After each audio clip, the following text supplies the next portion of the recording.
Es que esto es una charla, decía ahorita el compañero, va a depender pues, de la audiencia, ¿no? Yo me puedo poner aquí un monólogo y les platico y me viajo platicándoles de teorías, etcétera, pero sí los invito a que quienes tengan duda, voy a tratar de siempre abrir espacios para que empecemos a hacer un comentario y que este espacio se convierta también en un aprendizaje constructivo, ¿no? Que podamos entre todos ir desarrollándolo y no nada más que yo les traiga información y pues les caiga cuentagotas. La idea es que lo podamos desarrollar de una manera mejor.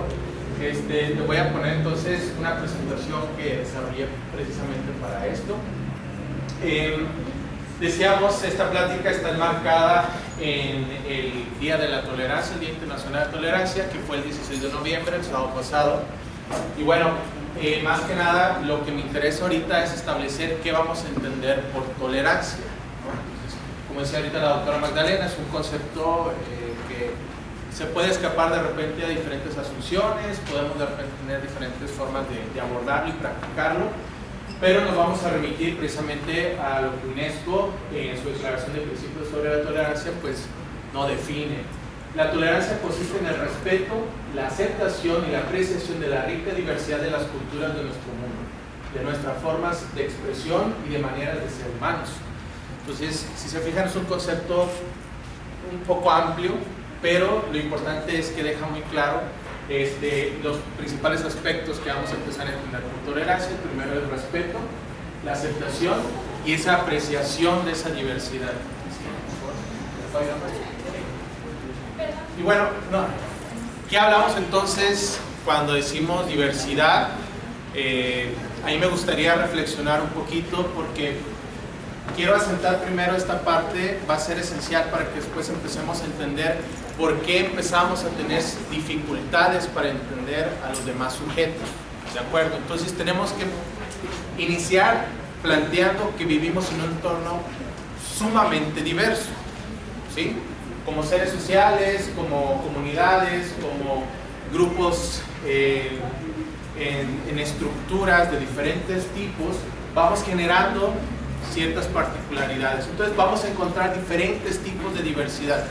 Ustedes, que son la mayoría, si no me equivoco, estudiantes de psicología, van a tener que empezar a identificar estos aspectos porque se van a enfrentar a ellos y va a ser fundamental para que ustedes puedan abordar, ya sea en el ámbito que ustedes vayan a trabajar, pero van a abordar en cualquiera de los ámbitos a personas y esas personas probablemente van a venir o van a tener particularidades ajenas a lo mejor a lo que ustedes entienden como la realidad, ¿no? Y vamos a entender un poquito más eso de cómo entendemos la realidad social y cómo eso está sujeta a una subjetividad propia. Entonces, podemos ver, por ejemplo, una diversidad cultural. Hay un sinfín de culturas que estas se generan a partir de historias, bueno, principalmente de historias, de compartir espacios, de ciertas contingencias que en la historia de ciertas comunidades van desarrollándose poco a poco. Entonces esta diversidad cultural nos lleva a que hay diferentes lenguas, hay diferentes costumbres, la vestimenta. Todos nosotros pertenecemos a una cultura, pero esa cultura es parte de una gran inmensidad de culturas diferentes. Entonces vamos a estar sujetos a toparnos con eso. Otra de las más comunes que hablamos de generalmente diversidad puede ser también las diversidades religiosas. Las personas a partir de historia, a partir no nomás historia ontogenética, sino historia de sus mismas familias, antepasados, sociedades, pues van estableciendo creencias muy arraigadas sobre la existencialidad, sobre la espiritualidad. Entonces vamos encontrando que hay una gran diversidad de ideologías, de normas teológicas, de creencias teológicas. No nos podemos ir muy lejos, aquí mismo vamos, no voy a hacer el ejercicio para evitar cualquier confusión, pero vamos a encontrar que tenemos diferentes creencias, diferentes formas de entender la realidad y precisamente lo que vamos a empezar a entender también es que cada quien tiene su forma de arraigarse a esa creencia, ¿no? Entonces va a ser muy difícil que alguien que tiene una ideología totalmente distinta a la tuya pueda entender la tuya de golpe, ¿no? Otra de las diversidades que más comúnmente trabajamos es la diversidad sexual. Es otro aspecto, ¿no? De que no podemos ser todos homogéneos y mantener una misma identidad sexual, orientación sexual, incluso la expresión de nuestra sexualidad. Entonces, Si se fijan, son diferentes aspectos que tienen que ver con cultura, sexualidad, etcétera. Bueno, que todos son gamas importantes de la vida del ser humano y que estas tienen una particularidad que obedece a una diversidad sumamente compleja y sumamente amplia. Y vamos a encontrar muchísima diversidad. ¿Alguien me puede decir qué otro tipo de diversidad ubica en su entorno? Ahí es la parte de la charla, a ver, vamos a ver si... ¿Qué otra diversidad pueden ustedes escuchar o han escuchado de alguna discusión de este tipo, etcétera, o que se haya referido, ¿no? Bueno, ahí hay una diversidad de posturas, incluso éticas, ¿no? Ahí es un poco más complejo, pero sí, ¿qué más? Político, y le diste en el clavo, porque esa es ahorita una de las más, pues más complejas actualmente, porque somos una sociedad que tiene diferentes posturas políticas y evidentemente esa diversidad nos enriquece sabiendo cómo trabajarla, ¿no? También ahorita vemos que la diversidad, cuando no se trabaja de manera correcta, puede generar conflictos. Ahora, estos conflictos vamos a aterrizarlos a nivel interpersonal, ¿sí? Es importante que pues mantengamos la plática a este nivel, porque vamos a ver factores psicosociales, aunque sabemos que se pueden discutir a nivel sociológico incluso. Adelante, por favor. Entonces, una forma de entender un poco más esta parte de que vivimos en una diversidad, pero al mismo tiempo estamos sujetos, todos estamos atrapados en una subjetividad, ¿de acuerdo? Hay mucha diversidad de formas de ver la vida, de entenderla, de experimentarla, en muchos niveles, en muchos aspectos de la vida humana, pero una manera en la que ha sido sencillo entender esta dualidad entre lo que sucede realmente y lo que yo entiendo que sucede realmente son los conceptos émic y ético. No lo vamos a ir muy lejos, son conceptos que se desarrollan desde los estudios del lenguaje, de la lingüística. Los sociólogos lo adoptan para trabajarlo en diseños metodológicos que les han servido mucho para abordar ciertas teorías fenomenológicas, de interpretación de la realidad. Entonces, el concepto de émic nos dice que se va a entender como el punto de vista del actor nativo que está dentro de alguna cultura o de algún aspecto de diversidad que nosotros vamos a estudiar, ¿no? Le ayuda a entender la cultura y el lenguaje como todo ordenado y comprender a los actores en su vida diaria. Digamos que el émic es la parte subjetiva de cómo yo veo mi realidad. ¿Sale? ¿Sí? Todos nosotros tenemos una postura émica, ¿sí? Voy a empezar a hacer algunas asunciones. Algunos de ustedes ya saben que yo pues vengo de Hermosillo y ha sido un choque un poquito cultural aquí con Cajeme, porque ustedes también, a pesar de que somos ciudades hermanas y muy cercanas, ustedes tienen su émic, tienen su realidad, ¿no? O sea, yo llego y de repente veo en todas las casas la huichola en la mesa, y para mí es así, de veras, pero para ustedes es una realidad. Yo soy el raro, ¿me explico? Esa es la parte émica, ¿no? Ustedes ven esa perspectiva subjetiva, para ustedes hasta ese punto es su realidad, ¿sí? Una manera de tratar de entender la realidad subjetiva de otros ha sido a partir del concepto ético, que es el punto de vista del investigador, que trata de ser objetivo, que sin embargo nunca lo va a lograr ser 100%. También hasta el observador tiene una carencia, tiene un sesgo. Entonces es importante reconocer que todos tenemos ese sesgo, que todos tenemos esa subjetividad y que todos construimos una realidad que está en nuestra cabeza, pero que también está expresada y está desarrollada en nuestro entorno, porque de ella lo obtuvimos, ¿de acuerdo? Y esto va a ser importante porque como psicólogos en algún momento lo van a tener que reflexionar, ¿sí? Adelante. Entonces vamos a partir de esta reflexión de la subjetividad social, de la realidad muy subjetiva y personal que cada quien desarrolla, entiende y experimenta. Entonces, nos tomamos con esta reflexión de Pérez Fernández. Las personas desarrollan sus vidas en un determinado medio social, cultural, geográfico e histórico, que produce e instituye sentido y produce singularmente un sí mismo, ¿no? Cada sociedad, cada cultura produce una serie de significados y sentidos que son sostenidos imaginariamente, y ahí viene ese concepto del imaginario social, ¿no? Cada quien va generando ese imaginario. ¿Por qué imaginario? No sabemos si es realidad, ¿sí? Pero la manera en la que la entendemos, el sentido que le damos a las cosas que pasan en nuestro entorno, es lo que al final de cuentas importa para el sujeto. Y eso lo pueden ustedes observar, bueno, lo pueden experimentar al ver otras comunidades, al ver otras costumbres.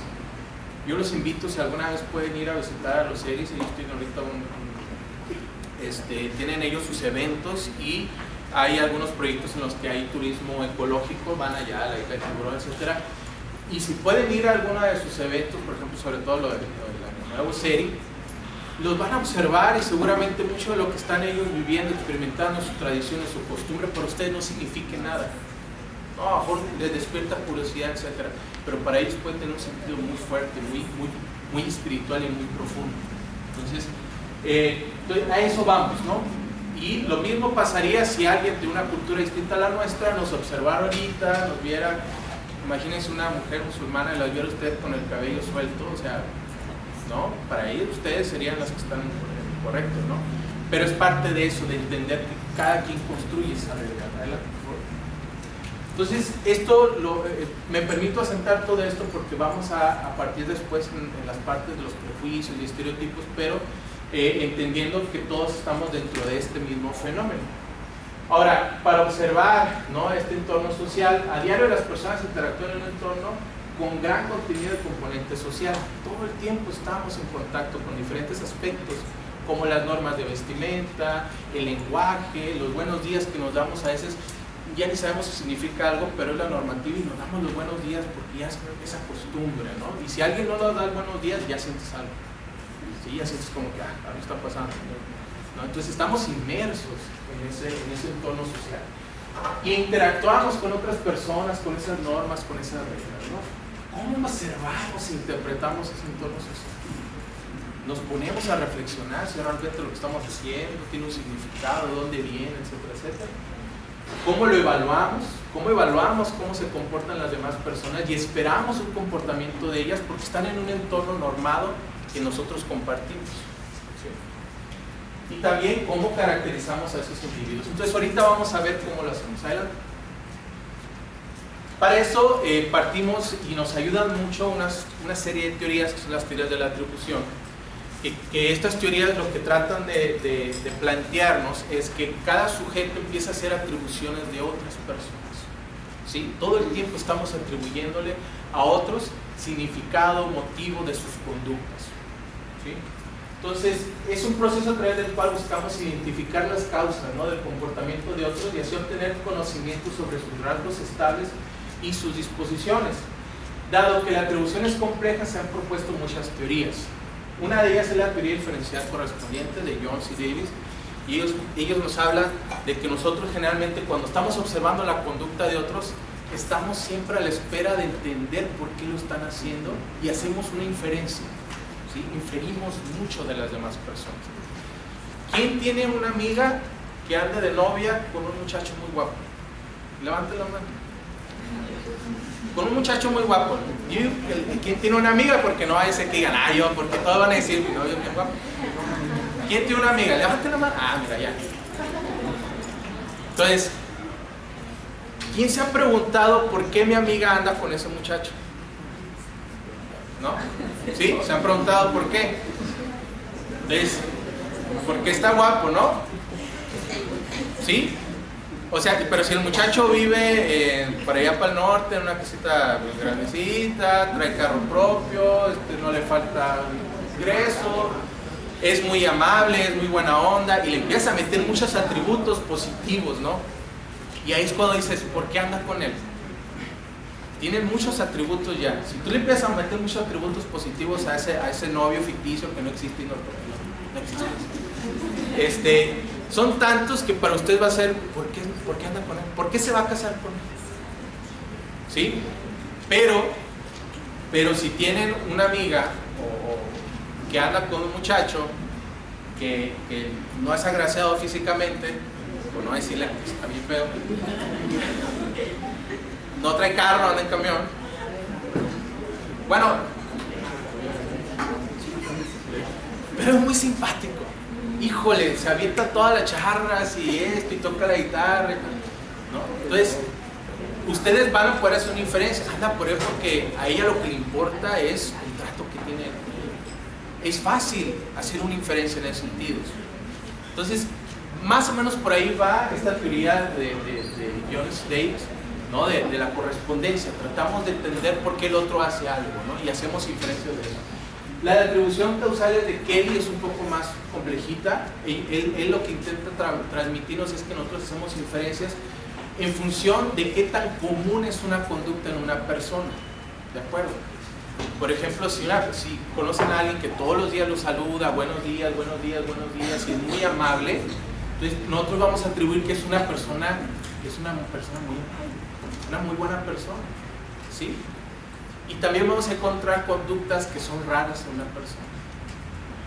Entonces, aquellas conductas que no son un patrón que nosotros ya habíamos identificado, las vamos a encontrar como conductas raras y vamos a tratar de inferir por qué él está haciendo eso. Oye, hoy no me saludó fulanita, ¿qué está pasando? Y luego lo identificamos y empezamos a hacer inferencias, ¿no? Y la teoría del foco de regulación es una teoría que nos habla que nosotros hacemos inferencias de los demás, pero muy a conveniencia a veces de nosotros. Ahora, aquí voy a entrar un poquito más en esta parte de los estereotipos y de los prejuicios, ¿sí? Quiero dejar algo muy claro. Hay algunos compañeros que en un momento han hecho la crítica, es que los estereotipos son malos. No voy a hacer un juicio de valor porque primero tenemos que entender por qué las personas generan estereotipos. Esto es psicología básica. Cuando en el desarrollo de los seres humanos empezamos a generar un lenguaje, empezamos a generar las conceptualizaciones. Si se fijan, los niños de chiquito lo primero que empiezan a hacer es categorizar su entorno, ¿sí? ¿Qué hace un niño pequeño cuando ve un camión? ¿Cómo le dice? Un camión, le dice carro, ¿no? ¿Sí? No importa si el camión es grande, chico, es amarillo, es rojo, primero es carro. Y luego ve un auto, es un carro. Y luego a lo mejor ve una moto de cuatro llantas, es carro. Entonces, para empezar, ellos empiezan con categorías muy amplias, ¿sí? Mi hijo todavía le decía perro de repente muy chiquito a los gatos, porque todavía no empezaba a distribuir su categoría y hacer sus categorías, pero empezamos primero con categorías muy amplias. Nuestro desarrollo cognitivo se empieza de esa manera. Entonces, ¿cómo, si categorizamos todo nuestro entorno, cómo no vamos a categorizar a las personas? ¿Sí? Entonces, no es que una persona que haga estereotipos o categorías de las personas, no es que sea una mala persona, es que así funciona nuestro cerebro. No podemos ir por la vida evaluando a una persona de manera individual y darnos todo el tiempo del mundo y tratar de obtener toda la información de esa persona para evaluarla e inferir de ella. Generamos categorías, generamos estereotipos, es inevitable, es parte de nuestra naturaleza, ¿no? Entonces, en la teoría de foco de autorregulación, a esas categorías muchas veces les empezamos a poner acentuaciones afectivas, emocionales y valoraciones, ¿sí? Si se fijan en la secundaria, muchos de aquí no están lejos de la secundaria, algunos todavía los doy, me parecen de secundaria, por su físico, no por su madurez intelectual, ¿no? Acuérdense, la secundaria está llena de categorizaciones. Los fresas, los cholos, los cheros, los rockeros, los grupitos eran esas categorizaciones, esos estereotipos, y dependía mucho de cómo entendíamos y de parte de quién era, ¿no? O sea, si yo me iba, bueno, no sé aquí, fresones, bonis, no sé, sí es la categoría exacta, ¿no? Pero se empiezan a generar estereotipos, hasta eso que si ustedes ven películas, los guionistas flojos siempre ponen los estereotipos bien marcados, ¿no? Porque es una manera fácil de identificar y uno rápidamente hace inferencias acerca de esta persona, ¿no? O sea, cuando metemos a una persona en un grupo, rápidamente empezamos a hacer inferencias. Entonces, el foco de autorregulación lo que hace es que información que vaya aumentando o información que corrobore la idea que tú tienes de un grupo, la tomas en cuenta. E información que rompa el estereotipo o la categoría que tú ya has hecho, la disminuyes, ¿sí? Era un fenómeno en los 90s que sucedía, por ejemplo, con la gente afroamericana en Estados Unidos. Hubo un show que lastimó mucho a la comunidad afroamericana, que se llamaba Cops, por esa canción de Bad Boy, ¿se acuerdan? Bueno, era un show que se dedicaba nada más a documentar cómo atrapaban a delincuentes y la gran mayoría eran afroamericanos, ¿sí? Entonces eso a mucha gente, bajo los estereotipos y categorías, asociaban, es que los afroamericanos son delincuentes. Y cada vez que veían a un afroamericano hacer algo, rápidamente inferían, es que es delincuente, es que es culpable, rápidamente. ¿Sí? Pero cuando ves a uno trabajador, cuando ves a uno trajeado ahí, trabajando de manera honesta, ¿no? O haciendo cosas positivas, esa información siempre se relegó. Entonces, la teoría del foco de autorregulación nos habla de eso, que nosotros regulamos también esas categorizaciones, esos estereotipos. Bueno, y bueno, todas esas atribuciones que hacemos de las personas pues tienen un sesgo. ¿A qué le llamamos sesgo? Al momento en el que ustedes hacen una inferencia, evidentemente ustedes no tienen toda la información necesaria para poder tomar una decisión o poder tomar una decisión de algo. Entonces en ese momento estamos hablando de que hay sesgo de información. Entonces hacemos muchos sesgos en esas atribuciones que hacemos de los grupos, ¿no? De todos los grupos que categorizamos va siempre a haber un sesgo. Entonces hay algunos, se han identificado que existen tipos de sesgos, muchas veces nosotros por el hecho de que vemos que la conducta de una persona que nosotros categorizamos, por ejemplo, como, vamos a decir, cholo, ¿no? ¿Cómo identifico a alguien que creo que es cholo? Pues a lo mejor por su vestimenta. Digo, él es cholo. Y lo ves saliendo de una tienda con una televisión así, corriendo. ¿Me explico? No tienes información, tú no sabes si a lo mejor la tienda se está quemando y le estoy dando a los amigos a sacarle la mercancía, tú no sabes si va tarde a algún lugar, tú sabes, pero ahí es eso. Como tú haces esa correspondencia, te dices, se está robando, ¿no? Entonces tenemos esos sesgos y caemos en errores, ¿no? Otra cuestión es quién es el actor y el observador, y bueno, sesgos de autobeneficio. Muchas veces nosotros tendemos a sesgar información que no nos conviene también. No nos gusta esa información que refuta una idea, un estereotipo que yo tengo muy claro, entonces la detengo. Adelante, por favor. Voy haciendo esto un poquito más rápido por la cuestión. Ya les dije, yo soy malísimo en los tiempos, así que me van a perder. Entonces hablamos de estos estereotipos. En general se considera un conjunto de creencias compartidas sobre ciertas características de un grupo no social. Y estas creencias hacen referencia a lo que pensamos sobre ciertos grupos, ¿no? Decíamos ahorita, pongo el ejemplo mucho de la secundaria porque pues ahí todo todavía es juego, ¿no? Las cosas no son tan serias, ¿no? Pero es muy fácil ejemplificar con eso. Entonces vemos que tenemos muchos grupos y a cada uno nosotros le ponemos una connotación positiva o negativa. ¿Para qué nos sirven los estereotipos? No son del todo malos, psicológicamente hablando, simplifican o exageran rasgos, atributos de un grupo, o sea, facilitan a nosotros ir empezando a interactuar con otros grupos. Sirven para justificar o racionalizar las reacciones afectivas o conductuales hacia un grupo, ¿no? O sea, yo puedo decir, no es que me caen mal porque escuchan pura música que no me gusta, ¿no? Y no, y siempre que no voy a ir a sus fiestas porque imagínate todo el día reggaetón. Digo, ya sale mi cruzada con Salud. Al tratarse de estructuras cognitivas son rígidas y son resistentes al cambio. Esto es importante, ¿sí? Porque acuérdense que la cognición, nuestro cerebro es como un pizarrón. Una vez que pongo algo, es muy difícil borrar. Es muy difícil. Entonces, una vez que uno construye estereotipos, es muy rígida la idea que hacemos de otros grupos.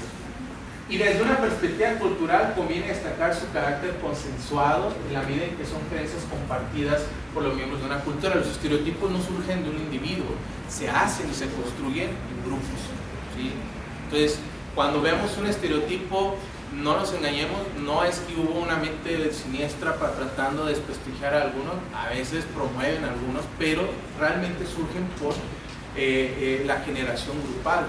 Son muchos o son un grupo que empiezan a compartir creencias sobre otros grupos, ¿no? Son relaciones intergrupales. Adelante, por favor. ¿Cómo se generan?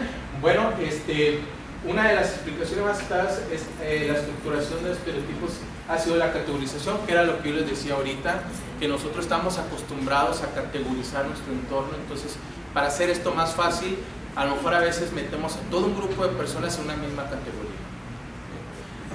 Hay ahorita, a lo mejor, no sé si tengamos chance de un video, pero en Estados Unidos está habiendo un fenómeno en el que mucho americano, mucho estadounidense dice, bueno, hubo una protesta de una maestra que le exigió a sus alumnos que no hablaran mexicano, que hablaran americano. Don't speak Spanish. No decían Spanish, ¿no? Decían don't speak Mexican, speak American. Está muy raro porque, o sea, y para muchos de ellos, sobre todo los que son más intolerantes, todos los que somos morenitos son mexicanos. Aunque sean de Puerto Rico, de Venezuela, de donde quieran, no, todos son mexicanos. Entonces son categorías muy amplias y un poco flojitas. Ahorita vamos a ver cómo vamos a luchar contra eso, ¿no? Entonces, esos estereotipos no solo afectan ese proceso cognitivo, también tienen factores afectivos y motivacionales.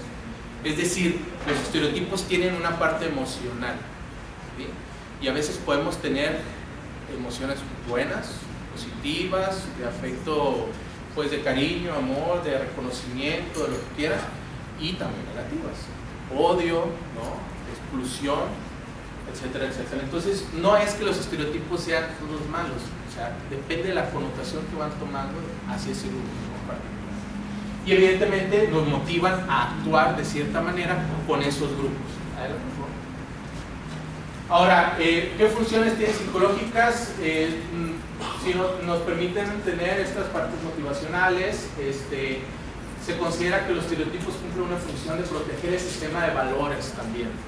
Es decir, nosotros lo veíamos mucho en la clase de psicología social, nos construimos de nuestro entorno, pero no nomás digo esto de manera general, sino que nuestro concepto del yo mismo, quién soy yo, pregúntenselo todos ustedes en su momento, quién soy yo, no lo construimos por atributos solamente propios, también porque nos comparamos con los demás. Entonces nuestro entorno es nuestro punto de referencia para identificar quién soy yo, ¿sí? Y a veces eso nos influye incluso en términos de autoestima.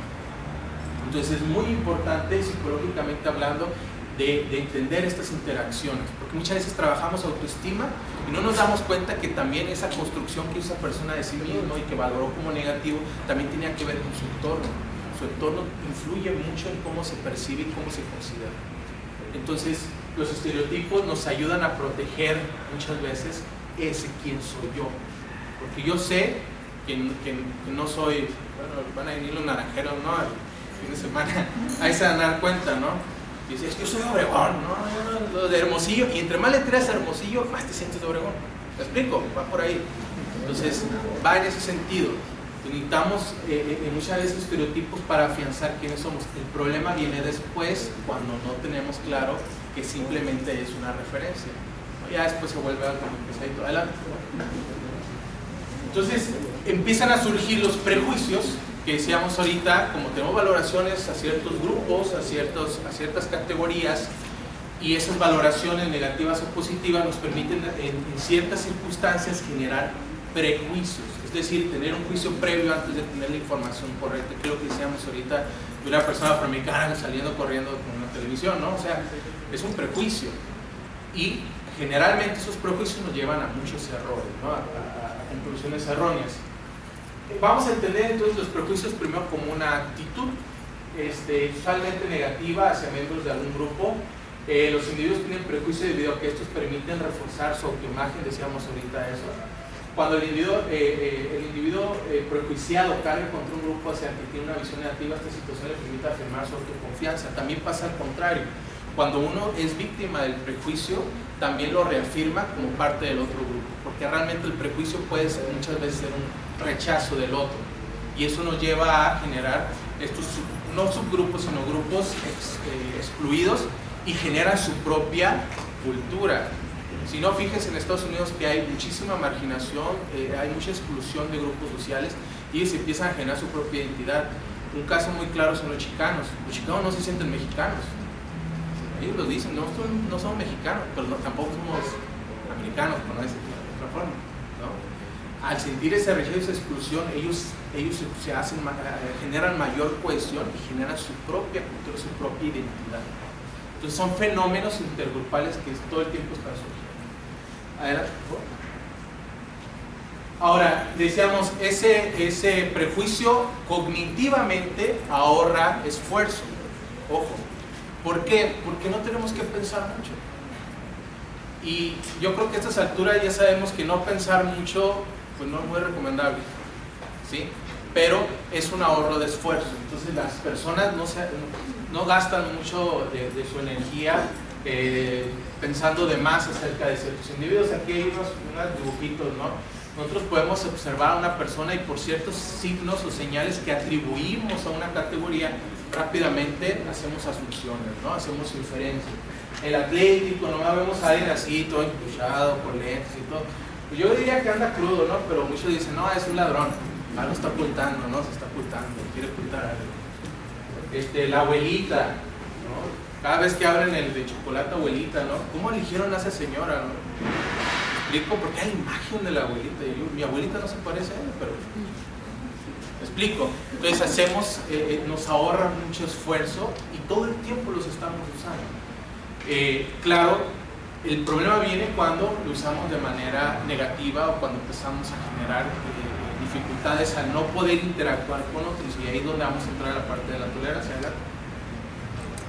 Entonces empezamos a discriminar, y esto tiene que ver, la discriminación tiene que ver por esta parte que decíamos de que reconozco que otro es diferente a mí, atribuyo cosas a él, pero van a haber momentos en los que yo no voy a tolerar su estilo de vida, no voy a tolerar su conducta. ¿Por qué? Porque va a romper mi realidad.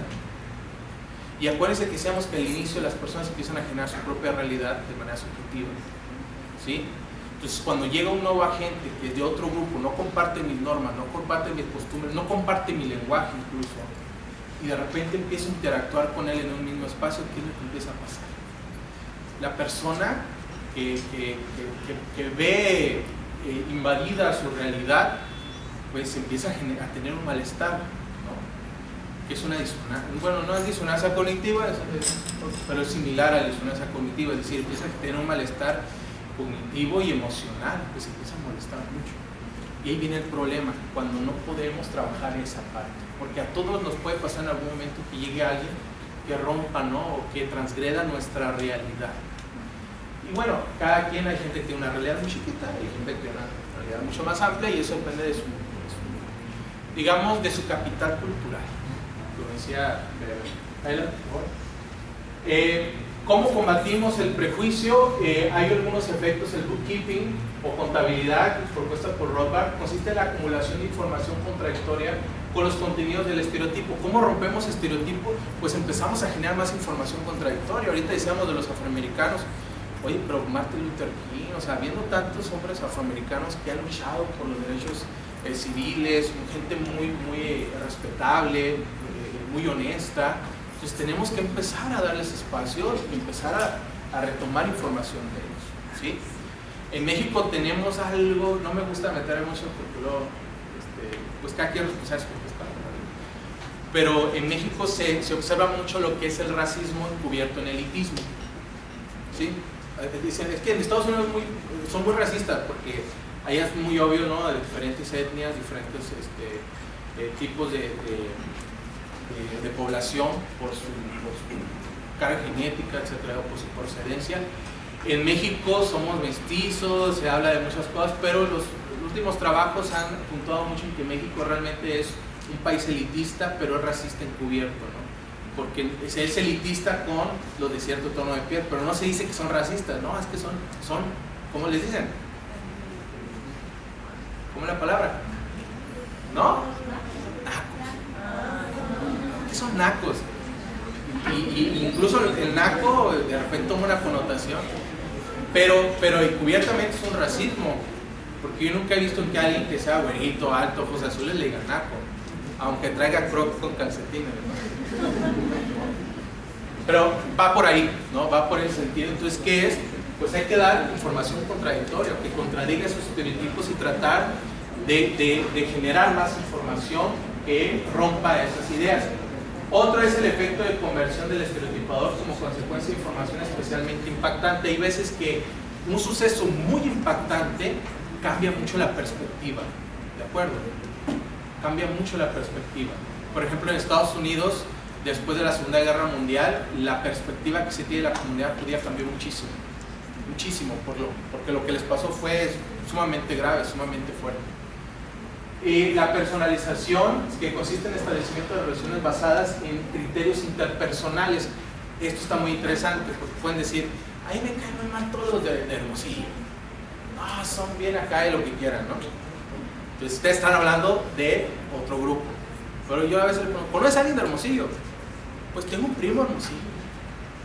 Y es así como ese. Ah, buena onda. Ah, a ver, en relaciones interpersonales es diferente a una relación grupal, ¿sí? Entonces muchas veces lo que podemos hacer para romper los estereotipos es dejar de hablar de generalidades, de hablar de grupos y empezar a hablar de personas e identificar relaciones entre personas, ¿no? Eso es una manera. Y otra, el aumento del número de subdivisiones en el sistema de categorías. Esto tiene que ver con lo que les decía ahorita.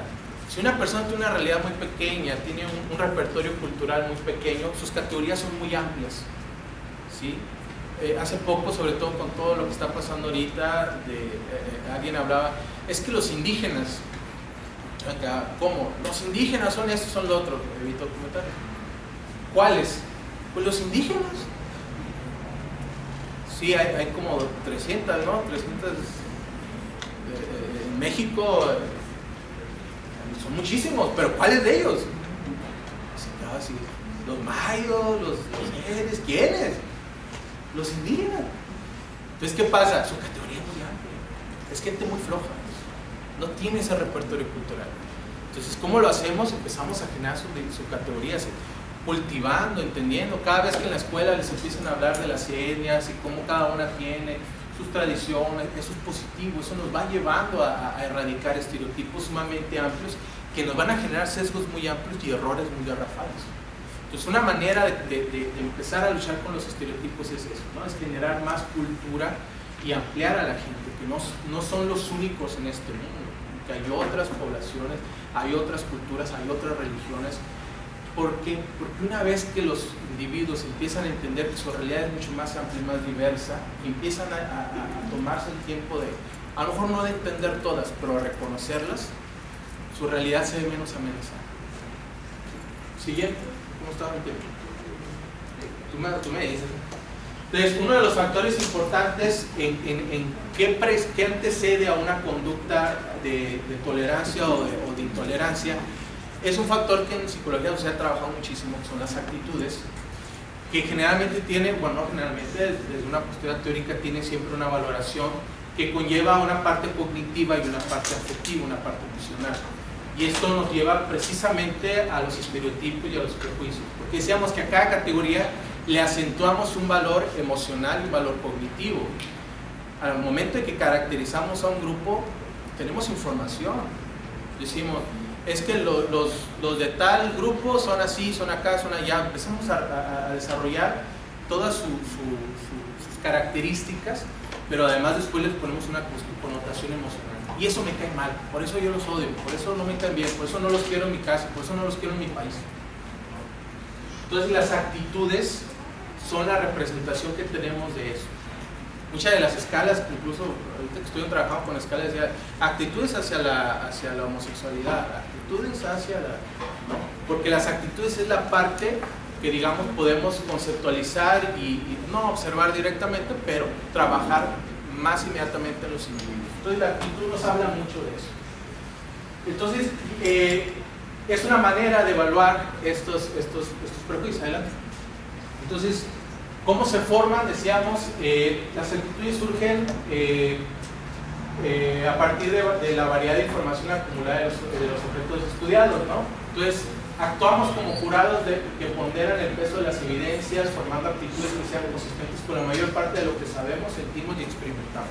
Entonces, ¿qué pasa? Si tú nada más conoces, digamos, voy a hablar de cosas más triviales, si tú nada más conoces de rock, y te gusta puro rock, y nada más escuchado rock, y nada más de heavy metal, el death metal, el speed metal, todo eso, que llegue alguien que te hable de trova, y dices, qué aburrido, ¿qué es esto? ¿Me explico? Entonces, entre más sabemos esto y lo otro, de un mismo tema, más lo afianzamos y más tenemos capacidad de... Entonces, esa información nos va a ayudar de una otra manera a establecer una connotación cognitiva y afectiva del mismo. Entonces, evidentemente, si no conoces, no opines, pues de otra manera, por decirlo así. Adelante. Entonces, para formar eso, todas esas actitudes hay diferentes formas y va a depender mucho de la información, cómo la trabajemos. Hay información unilateral. Ahorita yo a veces me topo con personas cuando se habla de política y que tiene una postura muy no, por no decir extrema, pero muy sólida acerca del gobierno actual, y tú le preguntas, oye, ¿y dónde escuchas tú las noticias? Ah, en tal radio, ¿no? Con fulanito. ¿Y el periódico? No, pues tales 3 periódicos. Oye, ¿y no has escuchado lo que dice? No, él me cae mal, no lo escucho, ¿no? Entonces, tiene mucho que ver con eso. Las actitudes muchas veces vienen porque la información es unilateral. Nomás nos dan la versión de un lado y eso evidentemente nos genera un peso cognitivo y afectivo hacia otro. También ponderamos cierta información y también depende de qué tan accesible es la información para nosotros. ¿Sí? Entonces el comportamiento, ¿siguen? Vamos a ver el modelo mejor. Axon y Fishman nos hablan de que el comportamiento, si bien es precedido por las actitudes, también tiene que ver con esa norma subjetiva. Nosotros tenemos actitudes hacia ciertas personas, hacia ciertos grupos, pero también tiene que ver, no nada más porque yo tengo una actitud negativa hacia un grupo, voy a manifestarme conductualmente contra ellos, sino también tiene que ver si mi conducta va a ser aceptada o no por otros.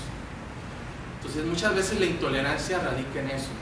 Cuando hay un grupo que te apoya, actúas, ¿sí? Cuando no, probablemente no lo hay, por más actitudes que haya. Adelante. Sí, yo creo que ya vamos a ver. Entonces vamos a cerrar con esta parte de actitudes negativas. Evidentemente estas nos van a llevar a segregar, a marginar grupos, llevan a la violencia. Actualmente en Estados Unidos hay un término que se llama hate crimes, que son crímenes de odio, que es similar a lo que aquí entendemos como feminicidio, ¿no? Que es un crimen hacia una persona simplemente por pertenecer a un grupo, un género, etcétera, etcétera. Entonces ya estamos empezando a categorizar de manera legislativa estas situaciones, porque evidentemente no corresponden violencias a una cuestión objetiva, sino una actitud subjetiva hacia un grupo. Entonces todo este tipo de manifestaciones pues es parte, ¿no?, de esas actitudes, y las actitudes positivas que podemos tener a otros grupos pues nos llevan a la inclusión, a la solidaridad, al reconocimiento, al bienestar, ¿no? Por ejemplo, no sé si vieron el video de aquí de unas muchachas que están jugando un partido de fútbol femenil, ¿no? A una de las están jugando con un equipo de mujeres que pertenecían a la comunidad musulmana. Todas tenían su hijab, tapándose su cabello. En una de las jugadas, una de ellas se le cayó, y pues lo que hizo la jugadora, dejó el balón y se tiró al suelo tratando de ocultar su cabello. Las otras muchachas que eran de otro país no compartían esa norma, rápidamente le hicieron casita, pararon el partido y todas le hicieron casita, y mientras ella se volvía a acomodar su hijab. También hago una pequeña conclusión. Las mujeres tienden a ser más empáticas, ¿no? Y era otro, no sé, yo creo que ya no nos da tiempo, pero otro de los aspectos que vamos a ver de la empatía. Entonces evidentemente sí tienen que haber estos procesos y estas actitudes, no necesariamente compartir ideologías ni compartir normas, sino ir promoviendo la idea de que existen otras formas de vida, existen otras formas de manifestarlas, de experimentarlas, y pues que esas son igualmente válidas. No sé si ya... Entonces, eso era lo último. Bueno, la empatía entra desde dos posturas, lo menciono rápido. Podemos ver la empatía cognitiva o entenderla de manera cognitiva como por qué el otro está en esa situación y qué haría yo en esas situaciones, y de manera afectiva. Hay personas que no necesitan ponerse en el lugar de otros, simplemente al ver que están sufriendo empiezan a sentir el sufrimiento, sin necesidad de pensar en cómo se sentirían estando en eso. Entonces la empatía es un aspecto poco estudiado realmente, nos falta mucho estudiar y trabajar más la empatía, pero sí se reconoce que es uno de los procesos que tienen muchísimo más impacto para tratar de trabajar la tolerancia, ¿no? Insisto, no se trata de que los individuos erradiquen estereotipos, esos van a existir siempre, es parte de nuestros procesos cognitivos, pero la manera de fomentar, trabajar la tolerancia, precisamente radica en eso, ¿no? En generar una mayor, mayores estrategias para disipar aquellas connotaciones negativas de los estereotipos, Y sobre todo, uno último creo que sí es. Bueno, esto es otra parte de generación de habilidades sociales. ¿El último? Sí, otro nada más. Bueno, entonces lo que tenemos que buscar es promover estos valores intergrupales, es decir, valores universales, valores que independientemente del grupo al que pertenezca, todos tengamos que compartir. Hay que difundir más esa pluralidad cultural, las ideologías, la parte sexual, que nos va a llevar a una inclusión social. El reconocimiento de esos derechos universales, no nada más promoverlos, sino reconocerlos en los demás y ejercerlos. Y también reconocer la interdependencia de los individuos en una misma sociedad. Eso nos va a llevar sobre todo a un entendimiento más práctico. Lo que le pase a otro grupo eventualmente me va a afectar a mí también, porque todos estamos en un mismo entorno. Entonces eso nos va a ayudar a ir erradicando estos procesos de intolerancia y ir fomentando un poquito más esta parte de la convivencia sana entre los demás. Bueno, por mi parte es todo. Les pido una disculpa si de repente me pongo así express, pero como les dije, ¿no? El tiempo para mí es mi peor enemigo. Perfecto, no sé.